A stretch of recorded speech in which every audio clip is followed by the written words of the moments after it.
اسلام نے سرخرو ہونا ہی ہونا ہے، یہ بات ذہن میں رکھیے۔ اگر کوئی بزدلی دکھاتا ہے تو وہ بزدلی کی موت مر جائے گا، لیکن اسلام نے غالب ہونا ہے۔ یہ دکھ، یہ اذیت، یہ تکلیفیں، یہ اس وقت جو حالت ہے فلسطینیوں کی، دردناک صورتحال ہے، لیکن اقبال نے کہا تھا کہ خون 100,000 انجم سے ہوتی ہے سحر پیدا۔ کتنے ستاروں کا خون ہوتا ہے، پھر جا کے سحر کا سپیدہ نمودار ہوتا ہے۔ شہادتیں ہوتی ہیں، اذیتوں سے لوگ گزرتے ہیں، پھر نتیجہ پیدا ہوتا ہے۔ تو یہ نتیجہ انشاءاللہ پیدا ہوگا اور امت کو انشاءاللہ غالب آنا ہے۔ ہمیں اپنے حصے کا کام کرنا ہوگا، ہم نے ان کے ساتھ کھڑے ہونا ہے۔ اس وقت صورتحال یہ ہے کہ پوری دنیا کی اشرافیہ، ایک دو ممالک کے علاوہ، وہ ان کے ساتھ نہیں ہے۔ وہ بیان بازی کی حد تک اپنی عوام کو مطمئن کرنے کے لیے رسمی کارروائیاں کرتی ہے۔ آپ دیکھ لیں پوری دنیا کے اوپر 56-57 اسلامی ممالک جو ہیں، ان کے حکمران، اشرافیہ اور بڑی بڑی فوجیں کہاں کھڑی ہیں۔ سفارتی سطح پہ خلوص کے ساتھ کوشش کی جائے، اور اگر لگتا ہے کہ یہ کوششیں بارآور نہیں ہوں گی تو ہمارے پاس یہ راستہ موجود ہے جہاد کا۔ جب آپ کے پاس طاقت ہوگی، توانائی ہوگی، تو پھر آپ کی سفارتی بات بھی مانی جائے گی۔ رشی کے فاقوں سے ٹوٹا نہ برہمن کا طلسم، عصا نہ ہو تو کلیمی حکار بے بنیاد۔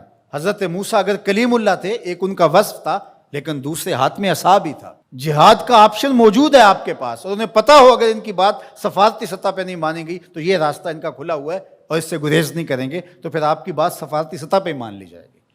لیکن انہیں پتہ ہے کہ یہ چیخ چلا کے رو کے جو ہے وہ پھر خاموش ہو جائیں گے، تو وہ آپ کی اشک شوئی بھی نہیں کریں گے، محض ایک رسم کے طور پہ کاروائیاں ہوں گی اور بات ختم ہو جائے گی۔ سلامتی کونسل اقوام متحدہ ہمیں کیا دے گی؟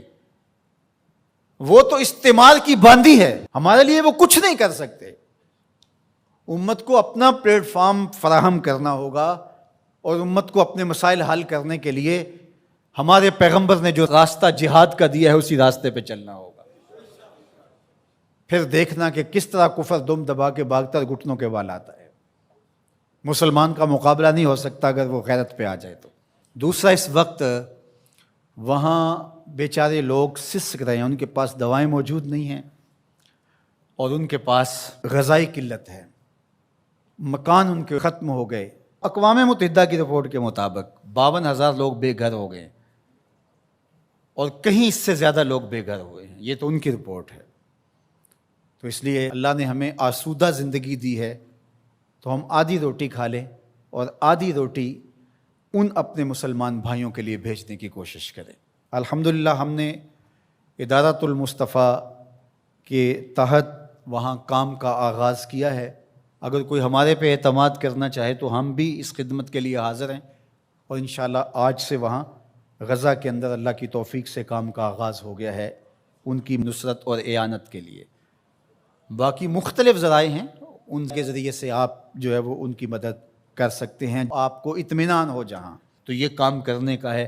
اس وقت سوشل میڈیا اور دیگر جو ابلاغ کے ذرائع ہیں وہ بہرحال اس دور کے اندر مؤثر ہیں، اور ان کے ظلم کو، جبر کو بے نقاب کرنے کے لیے یہ ایک اچھا ذریعہ ہے۔ اور اس مرتبہ پہلی بار ایسا ہوا ہے کہ پوری دنیا کے اوپر ان کے جور و ظلم سامنے آئے ہیں۔ پہلے ان کا اپنا میڈیا تھا، میڈیا پہ قبضہ ہوتا تھا اور کچھ باہر نہیں نکلنے پاتا تھا، لیکن اس مرتبہ کیسے کیسے مناظر جو ہے وہ آپ کو دیکھنے کو مل رہے ہیں، اور لوگوں کا جذبہ اور جوش و خروش آپ کو دیکھنے کو مل رہا ہے۔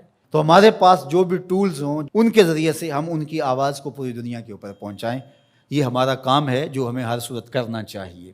اسی طرح ان کی مصنوعات کا بائیکاٹ کریں، اپنے ملک کی بنی ہوئی مصنوعات کو متبادل کے طور پہ استعمال کریں، ترکی کی مصنوعات کو متبادل کے طور پہ استعمال کریں۔ کفر کی آنکھوں میں کھٹکتا ہے ترکی، وہ چبھتا ہے ان کی آنکھوں کے اندر کہ کس طرح اس کو مٹا ڈالیں، تو ان کے ساتھ کھڑے ہوں۔ آپ سیاحت کرنے جاتے ہیں تو ترکی جائیں دیگر مغربی ممالک کی بجائے۔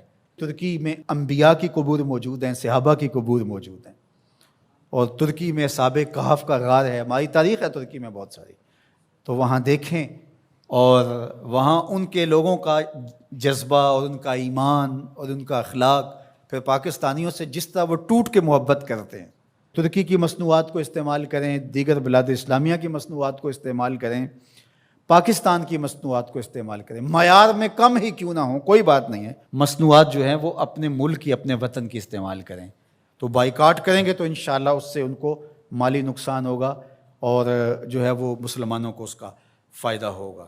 اسی طرح جو ہے وہ ان کی اخلاقی مدد کریں، جو صحافی ہیں وہ ان کے لیے لکھیں، جو بولنے والے ہیں علماء وہ تقریروں میں، تحریروں میں، گفتگو میں لوگوں کو اویئرنیس دیں۔ اتحاد امت کے ذریعے سے ہم ان کی مدد کر سکتے ہیں۔ امت اگر متحد ہو جائے، جغرافیائی تقسیمیں، لسانی عصبیتیں اور باہمی ہماری ذاتی رنجشیں اور نفرتیں جو ایک دوسرے کے خلاف کھڑی ہو جاتی ہیں اور جس سے امت کا اتحاد پارا پارا ہو جاتا ہے، یہ بدبختی ہوتی ہے۔